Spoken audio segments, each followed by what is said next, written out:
Kama tulivyogana wa darasa leo itakuwa ni kuhusu ahkamul janaiz, mambo ya hukumu za mazishi.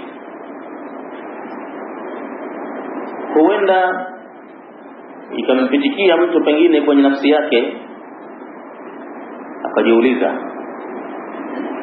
kwa nini watu kupoteza wakati wakakaa kitako wakadurusu mambo yaliyohusiana na mazishi?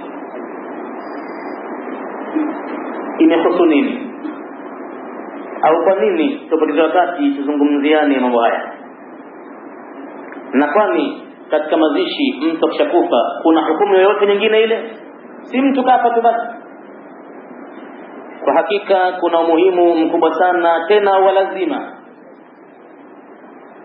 Waislamu kukaa kitako kuzungumziana jambo hili la mazishi, na ndani ya mazishi kuna hukumu kama zilivyokuwa ndani yake kuna hukumu za sala, za siyam, za hija, na katika jambo zima la mazishi kuna hukumu. Hakuna kitu ambacho kimeachwa ovyo ovyo katika dini.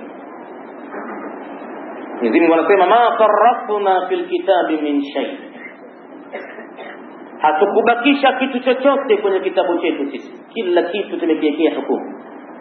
Na katika aya nyingine akasema vile vile thumma ja'alnaka ala shari'atin min al-amri fattabi'ha, kisha tumekufanya wewe Muhammad uko juu ya sheria kwenye kila jambo, fuata sheria. Ukitaka kuswali kuna sheria zake, ukitaka kufunga kuna sheria zake, ukitaka kuhiji kuna sheria zake, ukitaka kutoa zaka kuna sheria zake, ukitaka kuzika vile vile kuna sheria zake vile vile.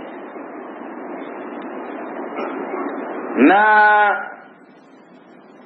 takriban tabia mwanadamu ni kama alivyosema mjumbe wa Mwenyezi Mungu sallallahu alayhi wasallam ya kwamba innal quluba la tasda'u kama yasda'u alhadid, hakika nyoyo hufanya kutu kama kutu kinavuta, kama chuma kinafanya kutu vile vile. Nyoyo za binadamu huingia kutu, na kutu hizo katika nyoyo kama zitakuwa ni nyingi huuziba moyo ule ukawa hausikii chochote baadaye. Bal rana ala qulubihim ma kanu yaktubun, bali Mwenyezi Mungu ameziba, amepiga ribi juu ya nyoyo zao makafiri kutokana na mambo maovu na yachuma. Imefika wakati hata useme nini hakiingiki. Inna ja'alna ala qulubihim akinnatan an yafqahu wa fi adhanihim waqra. Kwa sababu gani? Ma kanu yaktubun, sisi tumejalia kwenye nyoyo zao akinna, kuna kizuizi, kizibo kinazuia an yafqahu, wasisikie tena yale ambayo wewe Muhammad unazungumza nao. Wa fi adhanihim, na katika usikizi wao vile vile waqra, kuna uziwi, kwa sababu nyoyo zimeshaingia kutu, hakipiti kitu kingine. Masahaba walikuwa taabani, mtume Mwenyezi Mungu aliposema kwamba nyoyo huingia kutu kama kinavyoingia chuma kutu, ilibidi waulize, qalu ya Rasulullah, wakasema ewe mjumbe wa Mwenyezi Mungu, fahal lidhalika min jala'in, basi ikiwa nyoyo zimeingia kutu kuna kitu chochote cha kusafishia kutu hizo kwenye nyoyo? Mtume akamwambia naam, kipo kitu cha kusafishia kutu kwenye nyoyo kama chuma kinavyosafishwa kutu zake. Vile vile wataalamu wapoji wa vyuma wanajua vipi wataitoa kutu kwenye chuma. Wanatumia moto, wanatumia msasa, wanatumia braso, wanatumia hivi, lakini hatimaye kutu inaondoka, na wanakitumia kwa haja zao mbalimbali.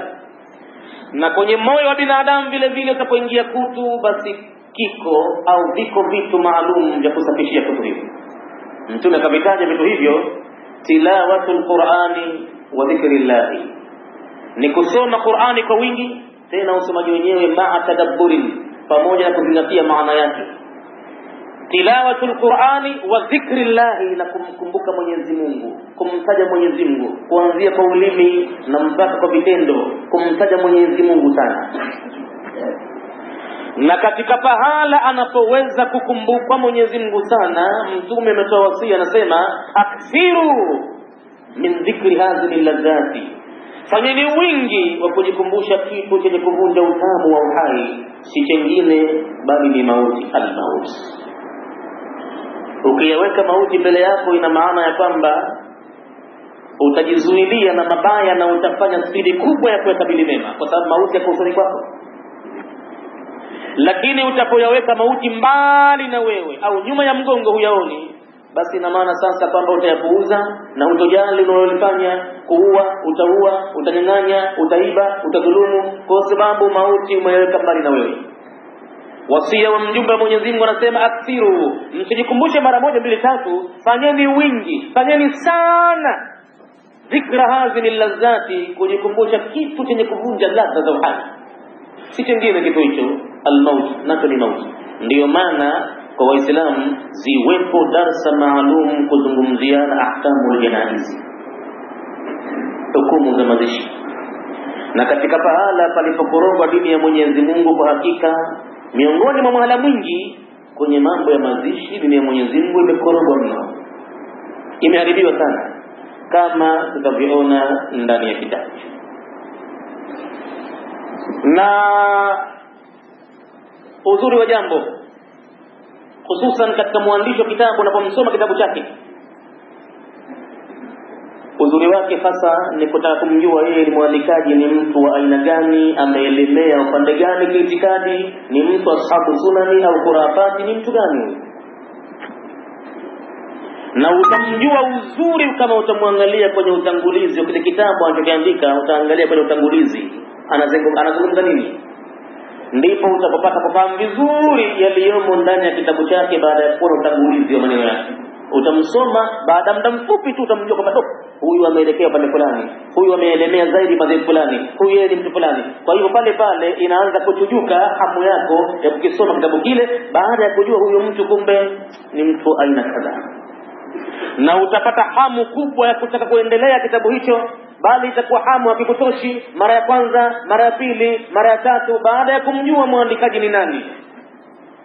Pengine analingana na itikadi ulionayo, utabidi umkubali, umpende na umuamini vilivyo, kwa vile namna alivyojitaja mwenyewe mtu huyo mwandikaji wa kitabu. Kwa hivyo tutaanza kabisa na ukurasa wa alifun. Ukurasa wa alif, al-Sheikh Muhammad Nasruddin al-Albani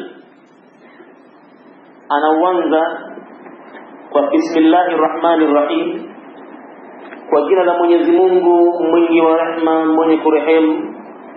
Na anaanza kitabu kuandika, anatumia khutba yenye ayatul hajat, ayatul haja, aya za haja. Mtume akizitumia mara nyingi kwenye khutba yake. Kwenye Ijumaa anapoozesha mara nyingi akitumia khutba hii ambayo amefungulia ya Albani. Hapo hapo utaanza kumuona ni mtu aina gani mwandikaji wa kitabu.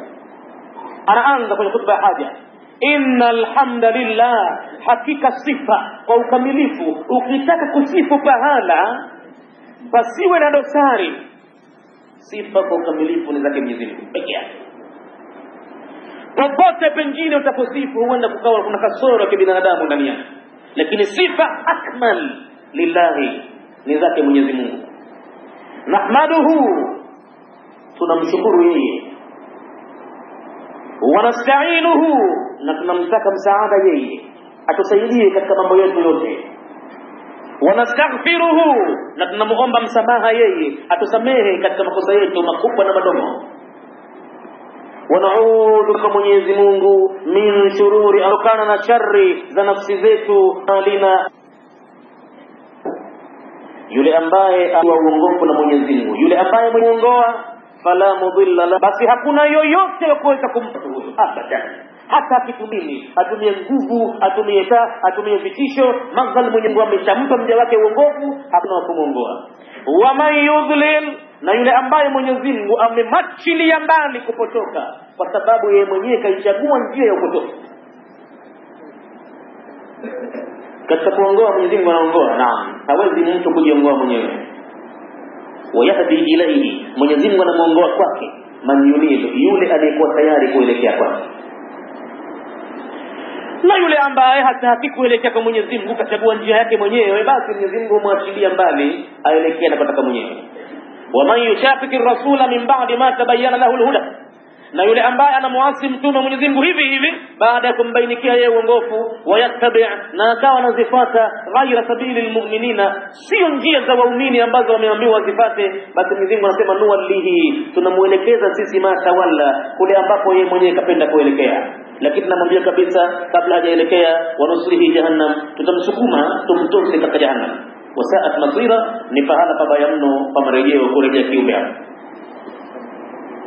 Kwa hivyo waman yudlil, na yule ambaye Mwenyezi Mungu amemwachilia mbali kupotoka, fala hadiya lahu, hakuna yoyote wa kuweza kumuongoa yeye. Hata akitumia pesa, akitumia nguvu, hawezi tena kumvuta kwenye uongofu. Madhali Mwenyezi Mungu amemwachilia mbali, amuongozi. Wa ashhadu an la ilaha illa Allah, na nashuhudia ya kwamba hakuna yoyote afaye au anastahili kuabudiwa kwa haki ila Mwenyezi Mungu wahdahu, peke yake, la sharika lahu, hana yoyote ambaye ni mshirika wake katika uwezo, katika sifa, katika kutaka, katika kukataa. La sharika lahu, hana mshirika na yeye. Wa ashhadu anna Muhammadan, na nashuhudia hakika ya Muhammadi abduhu wa rasuluhu, ni mtumwa wake na mjumbe wake. Anaanza kutumia ayati alhajati sasa. Ya ayyuhalladhina amanu, enyi ambao mmeamini, ittaqullaha, mcheni Mwenyezi Mungu, haqqa tuqatihi, kwa namna inavyostahiki yeye Mwenyezi Mungu kupewa hadhi hiyo ya kuogopwa. Wala tamutunna, na hakikisheni, tahadharini, msije mkafika kufa illa wa antum muslimun, isipokuwa na nyinyi mmekuwa ni wanyenyekevu, mliosalim amri, yani kwa jina la Waislamu. Usije ukafa katika itikadi nyingine, kufa hali yapo ni Muislamu. Ya ayuhan nasu, enyi watu, ittaqu rabbakum, muogopeni Mola wenu aliye mlezi wenu, alladhi khalaqakum, ambaye amekuumbeni nyinyi, min nafsin wahida, kutokana na nafsi moja, wa khalaqa minha zawjaha, na akaumba kutokana na nafsi hiyo mkewe. Wabatha minhuma rijalan kathira, na akaeneza akachawanya Mwenyezi Mungu kutokana na viumbe wawili hao wanaume wengi, wa nisaa, na wanawake wengi vile vile. Wattaqullaha, na muogopeni Mwenyezi Mungu, alladhi, Mwenyezi Mungu ambaye tasaaluna bihi, mnaombana haja zenu, mnaombana misaada yenu, bihi, kwa kulitaja jina la Mwenyezi Mungu ili mtu asadikiwe anayosema. Wallahi shahidi rabbi, mimi nakuuzia kwa hasara. Kumbe muongo bwana, wala hamuuzi kwa hasara yoyote. Hii ni kwako wewe, wallahi alazim shahidi rabbi, ni kafiri anasema. Hii mimi ninauza kwa hasara kwa wewe. Kumbe si kweli, anataka haja yake ipate kwa kumtaja Mwenyezi Mungu mbele. Tasaaluna bihi, mnatakana haja zenu, bihi, kwa yeye, kwa kumtaja jina lake ili uaminiwe, ukopeshwe, ugaiwe, ufanyweje na kama hivyo. Wal arham, na kama mnavyostahili kumwogopa Mwenyezi Mungu huyo, ogopeni jambo la kukata mtu nasabu yake, kukata mtu ukoo wake, kuwadharau wale ambao ndio Mwenyezi Mungu amejalia wawe ni wazee wake, ndugu zake, mashangazi zake, maame zake, mama zake wadogo, dada zake. Wale ni watu wenye hadhi kubwa mbele yake, ndio Mwenyezi Mungu ameshaamua hivyo. Na angetaka wazee wako wa Mayahudi angefanya hivyo, hakutaka hivyo, kataka utoke kwenye mifupa ya Waislamu, waheshimu sana, waenzi sana, uungana nao kwa misiba na furaha. Wal arham, ogopeni vile vile jambo la kukata nasabu. Inna Allaha, hakika Mwenyezi Mungu, kana alaikum raqiba, amekuwa juu yenu ni muangalizi, anaangalia, asiyepepesa. La ta'khudhuhu sinatun wala naum, haimchukui yeye kusinzia wala kusahau wala kulala kabisa kabisa. Yeye amekuwa raqiban, ni mchungaji wa amali zenu, anaangalia kwa madhubuti kabisa. Ya ayyuhalladhina amanu, enyi wale ambao mmeamini, ittaqullaha, muogopeni Mwenyezi Mungu, wa qulu, na mseme qawlan sadida, neno la haki, maneno yenye maana, maneno yatakayo kupatieni faida. Msiseme maneno ya ovyo, msiseme uongo, msidhulumu, msisengenye. Qulu qawlan sadida, semeni maneno mema. Maana mwanadamu amekamatiwa usukani na ulimi wake takriban. Ulimi ndio wenye usukani. Hichi kiwiliwili hichi kiona hivi hivi, hakina nguvu yoyote, hakina msimamo, hakina ujasiri, bali ulimi ndiyo mshikaji usukani. Walidhalika, na kwa ajili hiyo atapoamka mwanadamu asubuhi, viungo vyake vyote 359 vinaosha kama ulimi. Qulu qawlan sadida. Chanzo cha kuharibikiwa mtu ni ulimi wake, chanzo cha kupotoka mtu ni ulimi wake, chanzo cha chari yote ni ulimi wake. Na kuongokewa mtu anaanza kwenye ulimi, kufanikiwa mtu ni kwenye ulimi, salama yake ni kwenye ulimi wake vile vile. Yatosha mtu kabisa kuingia makosani kwa makosa ya ulimi wake. Basi viungo vya mwili mtu akiamka asubuhi 360 vyote kwa jumla 359 huusakama ulimi. Vikasema naye ulimi, tukamwambia ya lisanu, ewe ulimi wewe, ittaqillaha fina, muogope Mwenyezi Mungu kuhusu sisi viungo wenzio.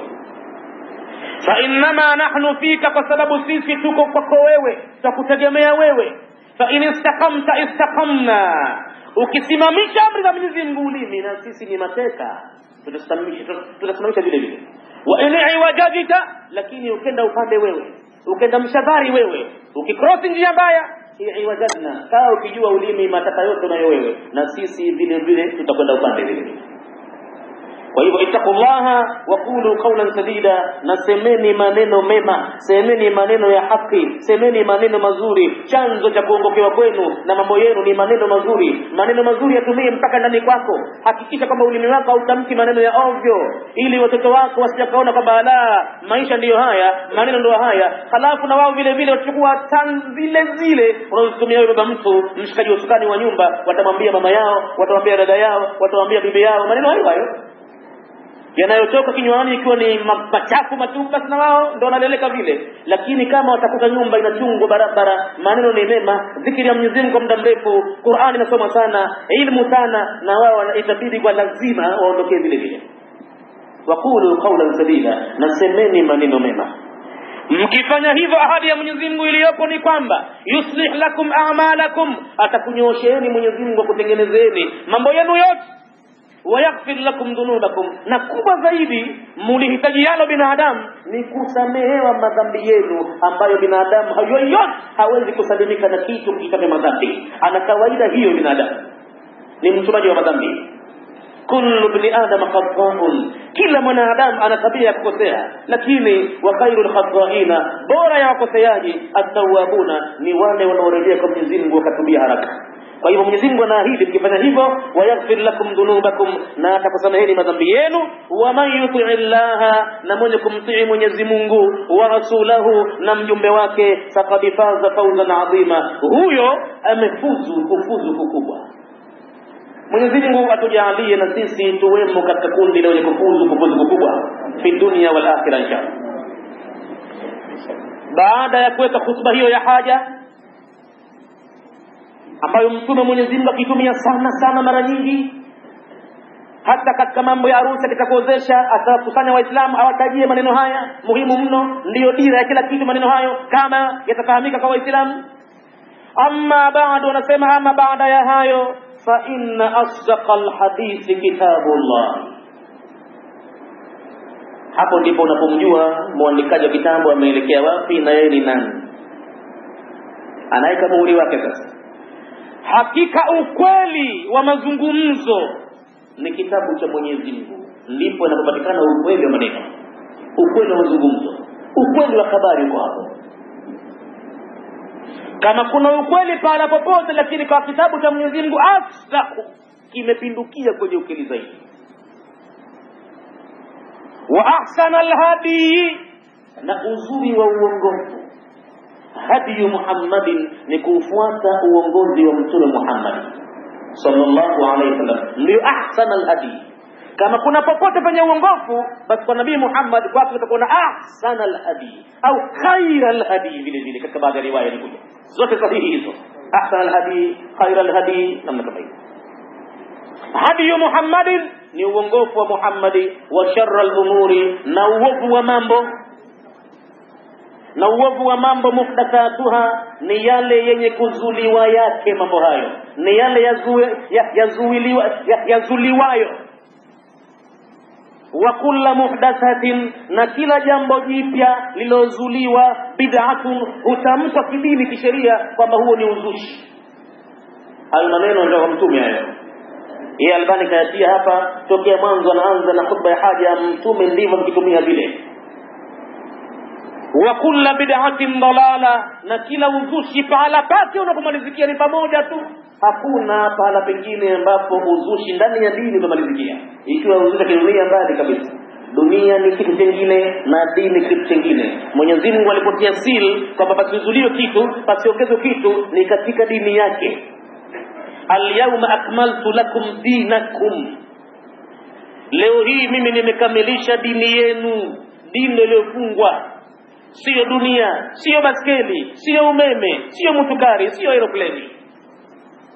Palipofungwa ni kwenye dini, kwenye ibada, kwenye sheria za kidini kumefungwa. Wa atmamtu alaykum ni'mati, na nimetimiza juu yenu neema yangu. Wa raditu lakum alislam dina, na nimekuwa radhi mimi kwenu nyinyi Uislamu. Hivyo alivyokuja na Muhammad ndio dini yenyewe kamili. Toshekeni na hiyo. Kwa hivyo wa kullu dalalatin fi nar, na kila upotevu pahala pake ni motoni tu, hakuna pahala pengine. Anaendelea kusema wa qad qala Allahu azza wa jalla, kwa hakika amesema Mwenyezi Mungu aliyeshinda na aliyetukuka. Amesemaje? Tabarakalladhi, ni mwenye baraka nyingi yule ambaye biyadihi almulku, kwenye mkono wake ndo kuna ufalme wa kila kitu. Wa huwa ala kulli shay'in qadir, na yeye juu ya kila kitu ni muwezaji kamili, hana kasoro yoyote kwa jambo lolote litakalo. Alladhi, mwenye baraka nyingi huyo ni yule ambaye khalaqal mauta, ameumba mauti. Kataja mwanzo Mwenyezi Mungu mauti. Hii ndiyo dira anayotuwekea Albani. Kwa nini anaandika kitabu Ahkamul Janaiz? Kwa sababu ndani ya Qur'ani Mwenyezi Mungu amezungumza hivi. Je, mwanadamu atajiweka upande gani na kitu hichi kiitwacho mauti? Alladhi khalaqal mauta, Mwenyezi Mungu ameumba mauti, wal hayata, na uhai. Hivi vitu Mwenyezi Mungu ameviweka kwa lengo maalum, li gharadhin ma, kwa shabaha maalum. Shabaha yenyewe liyabluwakum, ili akujaribuni, ili akutehanini, akutieni kwenye mtihani. Mtihani wenyewe mnatizamwa, mnaangaliwa, yanaandikwa mambo yenu. Ayyukum, yupi kati yenu nyinyi, ahsanu amala, ni mtendaji wa amali nzuri. Na si lazima ziwe nyingi, si hoja kuwa nyingi, zatakiwa nzuri. Na nzuri ni nini? Nzuri ni sahihi, zimetokana na Mwenyezi Mungu, zimetokana na mjumbe wa Mwenyezi Mungu, ndo nzuri hizo. Hazikutoka kwa Mwenyezi Mungu, hazikutoka kwa mjumbe wa Mwenyezi Mungu, hazina uzuri hizo. Hata kama wataziona nzuri dunia nzima, haziwezi kuwa nzuri hizo. Imam Malik ibn Anas anasema ma lam yakun al-yawma dinan, katika al-yawma akmaltu lakum dinakum, anasema ma lam yakun al-yawma dinan, lolote ambalo siku ile inasoma aya ile Arafatin pale kwenye hija ya Mtume al-Wida, hija ya kuaga mwaka wa 10 Hijiria, basi lolote lilokuwa si dini wakati ule, fala yakunu al-yawma dina, haliwezi kuwa dini katika zama zetu sisi abadan. Na tufanye tu, na tujifurahishe tu, na tujilia hiyo makaramu na mawali na mahalua, lakini kwa hakika wa dini si dini. Tukipenda tusipende, na tujifurahishe, na tuwanyang'anye watu mapesa yao, na tuwatishe kuwaambia si wenzetu kama wakutoa hiyo michango, lakini kwa dini si dini. Maalam yakuni al-yawma dinan, lolote ambalo halikuwa dini wakati ule, aya inasema al-yawma akmaltu, kwa kuwa imekamilika, fala yakunu al-yawma dinan, haliwezi kuwa dini leo hii jambo hilo. Huyo ni Imam Malik ibn Anas, Imamu Dari al-Hijra, anasema hivyo. Anakubalika katika watu wa Sunni wote kwamba ni mtu katika ambaye mwema, mwendo wake uongofu, ni mtu wa haki. Kwa hivyo uhai huu kwa hakika lengo lake ni kutihaniwa binadamu, ni kuweka pahala akajaribiwa. Hilo ndilo shabaha lenyewe, hiyo ndiyo shabaha yenyewe ya kuwekewa mtu mauti na uhai. Liyabluwakum, ili Mwenyezi Mungu akujaribuni. Ayyukum ahsanu amala, yupi kati yenu mtendaji wa amali njema, amali nzuri. Wa huwa al-aziz, naye Mwenyezi Mungu ana nguvu, anawasubiri viumbe vyake kwa matendo hayo, ana nguvu madhubuti. Na vile vile al-Ghafur, ni msamehevu, nguvu zake hata zitumia ovyo